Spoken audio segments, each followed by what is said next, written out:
भविष्य लिहिलेलं होतं. काय लिहिलं होतं? भविष्य. दरवाजा त्यांना आत ढकलला.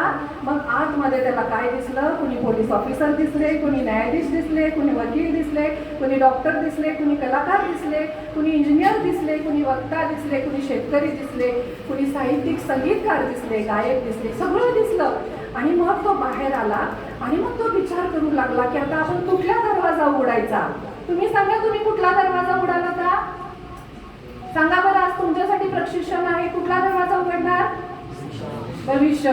भविष्याच्या अगोदर तुम्हाला कुठला उघडायला पाहिजे? तुमची चूक कबूल करायचा दरवाजा उघडला पाहिजे. म्हणजे हे जर 2 दरवाजे उघडले तर तुमचं भविष्य नक्कीच उज्ज्वल होईल. म्हणून मुलांनो, बाळांनो, एवढंच मला सांगायचं आहे आजच्या ह्या जागतिक सामाजिक न्याय दिनाच्या निमित्तानं.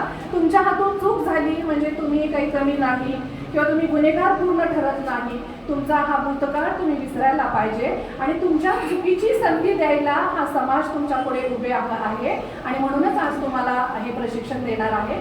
पण लक्षात घ्या, हे फार कठीण काम आहे. कारण इथं तुमचा अपमान होईल, संघर्ष होईल, मेहनत करावी लागेल, घाम गाळावा लागेल. पण तरी सुद्धा तुम्हाला ह्या प्लॅटफॉर्मवर कसं इतकं मोठं व्हायचं असेल तर हे तुम्हाला करावं लागेल. आणि मला खात्री आहे की तुम्ही हा 3रा दरवाजा आणि 2रा दरवाजा नक्कीच उघडाल.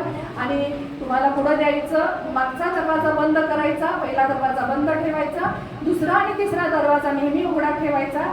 भविष्य तुम्हाला पुढं चालायला शिकवतं, भूतकाळ तुम्हाला विचार करायला शिकवतो आणि वर्तमान आज तुम्हाला कसं जगायचं ते शिकवतो. म्हणून वर्तमानावर प्रेम करा आणि भविष्याकडे वाटचाल करा. आणि तुमच्या उज्ज्वल भविष्यासाठी आणि उज्ज्वल करिअरसाठी तुम्हाला माझ्या खूप खूप शुभेच्छा आणि शुभाशिर्वाद. धन्यवाद.